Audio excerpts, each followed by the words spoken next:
And now we're going to hear from our third Aurora humanitarian, Kyaw Hla Aung. But before we do, and he'll be joined by Lord Darzi, before they come onto stage, we're going to show you another video, which you'll see some of his work.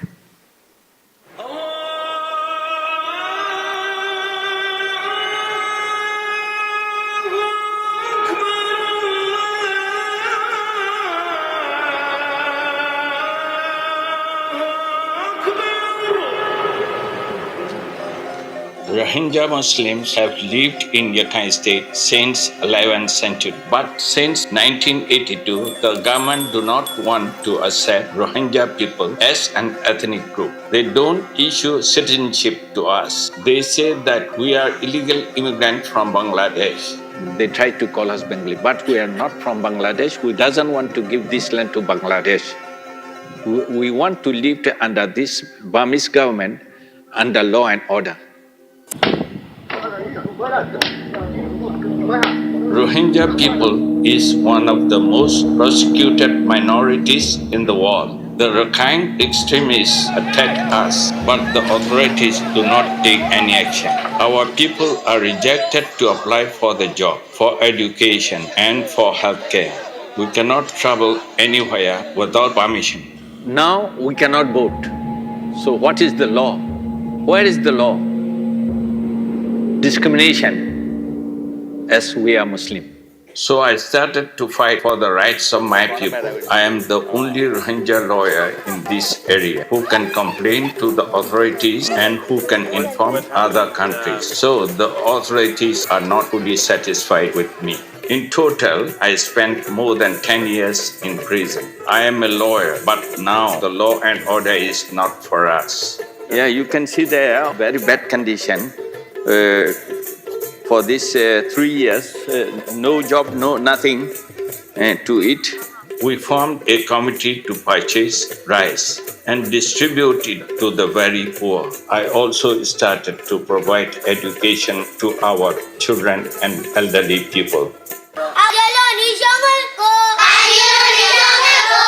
We also appointed nearly 110 teachers, and more than 10,000 children are also getting the education. A new crisis broke out in August 2017 in northern Rakhine State. Thousands of Rohingya people lost their lives. Many drowned fleeing.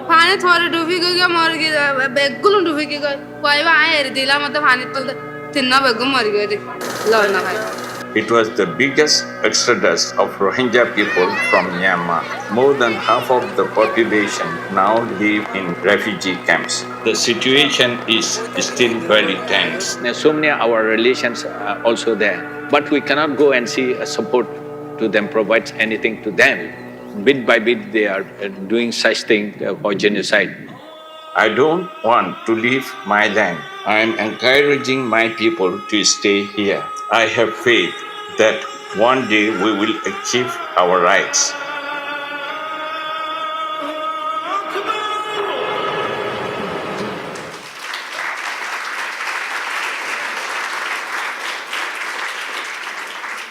So please welcome to the stage Kyaw Hla Aung, lawyer and Rohingya leader, as you've seen on the video, and he's going to be talking to Lord Ara Darzi, Director of the Institute of Global Health Innovation, Imperial College London. He is also an Aurora Prize Selection Committee member. Thank you.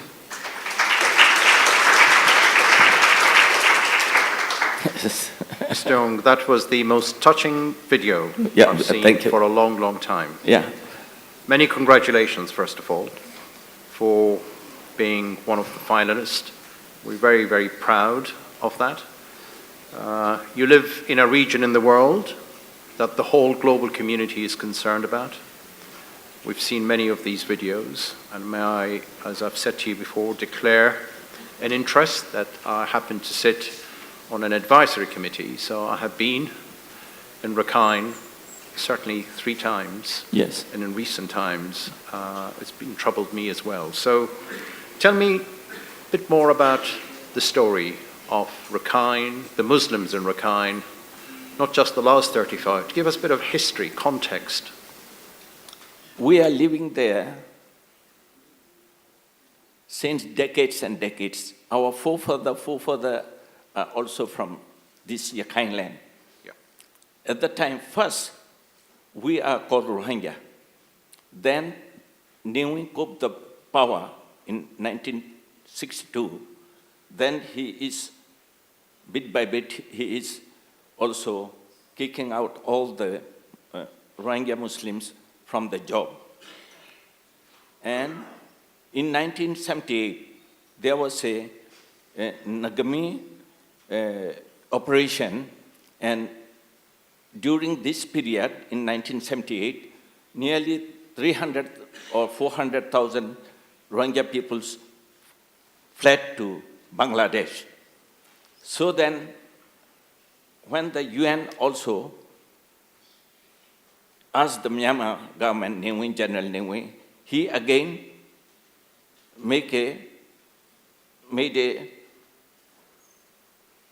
to repatriate all the peoples from Bangladesh. So then he allowed to live in their own land. Now, also, in 2012, we are also drove from our land in downtown during city. I was also a government servant from 1962 1983 for 24 years. Then the new government and the governments are also making discrimination upon the Muslims. So I retired from my job in 1983. Okay, so, and the big one was in August of last year, where the same thing happened as in 1978. Now, tell me something about you, because you've shown a lot of bravery, you locally, which is not an easy thing to do. Just tell me some of the contributions you've made to your community, which has been suffering for such a long time. Yes, in 1986, there was a huge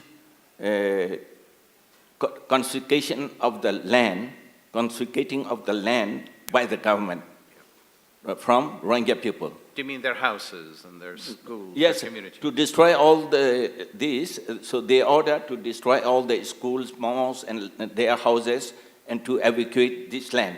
Okay. But they came to me, before they came to me, they went to so many lawyers, yes. No one wanted to prosecute protect, because you have such a high standing. Yes, so that they came to me, but not higher than that. Okay.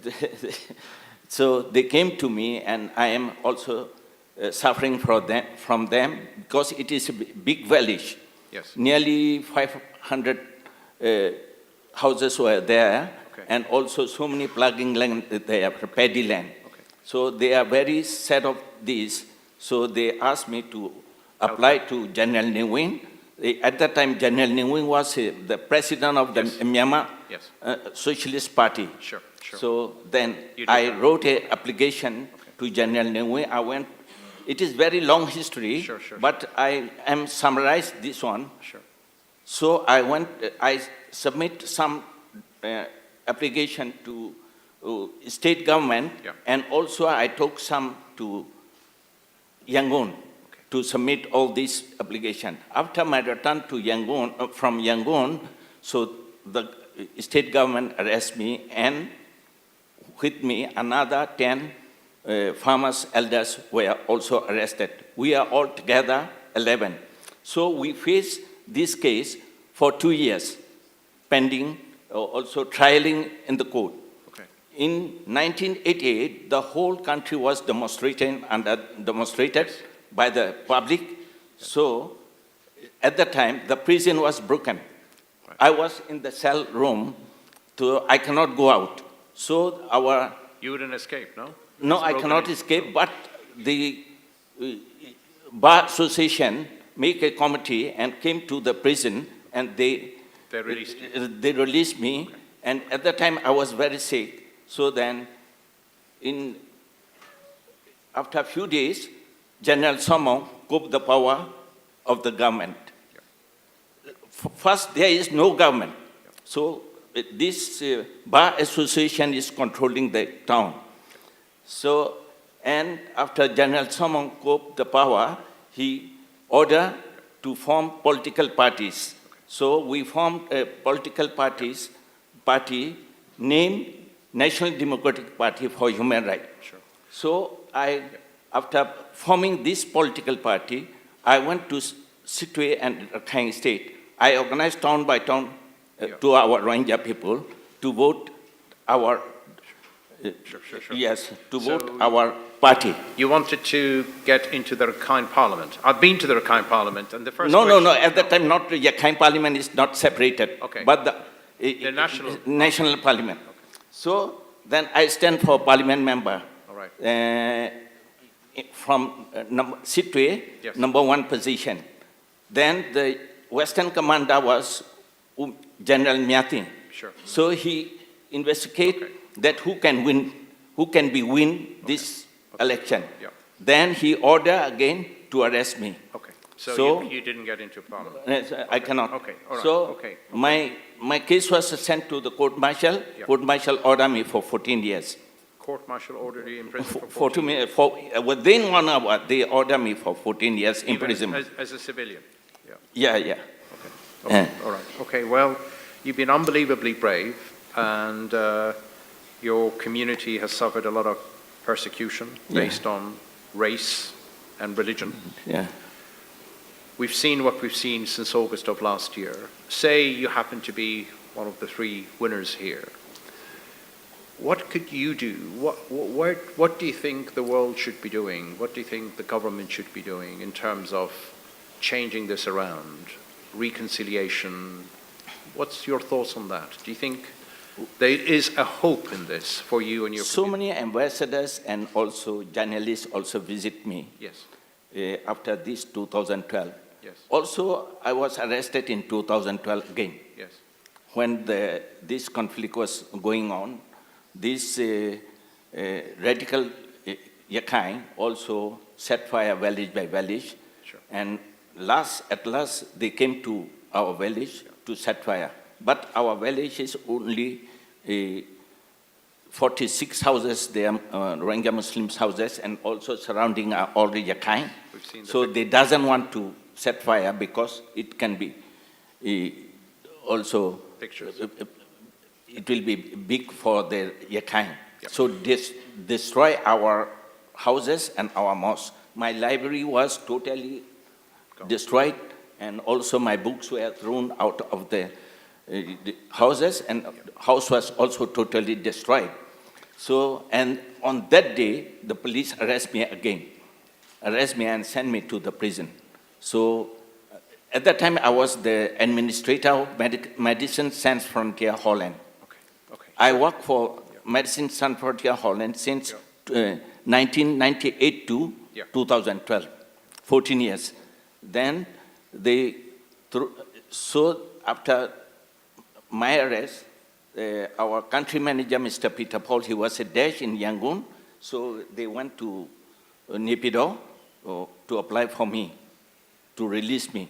So they put up some application for me, and after investigation, President thinks in order to withdraw my case and to release me. Okay. So I was released on the 16th August 2012. 2012. Okay. So that was around the same time in which there was, I've seen them. There are a number of IDPs in your area. Yes, at that time, all the Muslims from downtown drove to Takebi.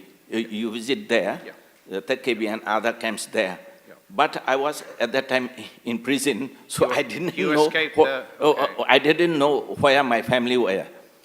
And then after my release, so the police sent me to my family.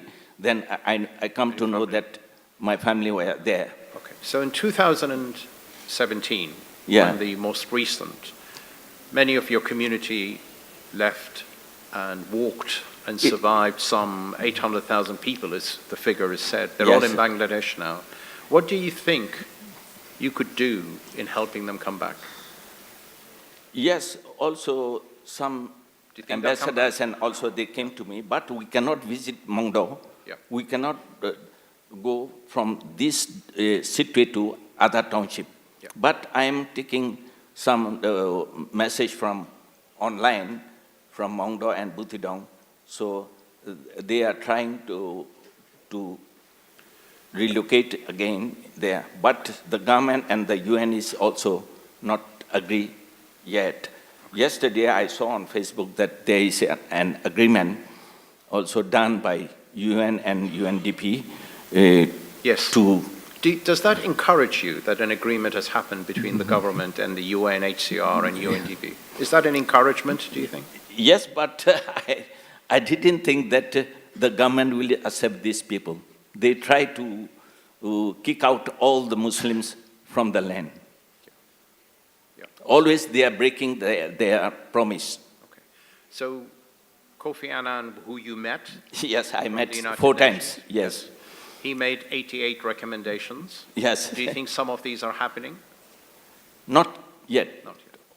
Only they relocate some people in Choctaw, Yes. but nearby village, they send these nearly 40, 50 houses there. In Miebong, I think you visit Miebong? Yes. Miebong. Yes. There were some Muslims, there, Rohingya Muslims there, but they are relocated in what's called flooded area. So they report me. They report me in written. So I approached to some ambassadors and also to UN for that. So also they are trying to relocate in Sitwe, but it is only they are talking, but not practically we didn't see anything. So you've shown a lot of bravery, as I said earlier. I've just met your son as well earlier, who, just tell us the story. You are a citizen. Yeah. You hold a citizenship, Yeah. correct? Yeah. Of Myanmar, but your son doesn't. Yeah, yeah. It is Tell me also why. they are doing. Even the government didn't issuing birth certificate since 30 years, Yeah. 35 years. So we are also approaching for that to ambassadors. Few days ago, also Mr. Scott Marshall, ambassador of the America, and also Mr. Green, the USA, they visit me. I also submit our demand to them, not to mention their race in scrutiny card. Sure. If without the race, it is no problem. So I can organize our people to accept this guy. But the lower authorities trying to give the race Bengali, but we are not Bengali. You know, you're Rakhine. Yeah. Rakhine and also Rohingya. Sure. Before this Bangladesh was independent, they didn't call us Bengali. Okay. At that time, we are called Rakhine Muslims or Rohingya. Sure. Okay. Then after this Bangladesh independent, they tried to call us Bengali. Okay. But we doesn't want to give our land to Bangladesh. Good. On that point, just say it's a privilege to meet you. We're very, very proud to have you as one of our 3 finalists, and salute you for your bravery, not just yours, but your community, and wish you the best back there. And we all hope this will turn around, and the global community is behind you. So thank you. Thank you.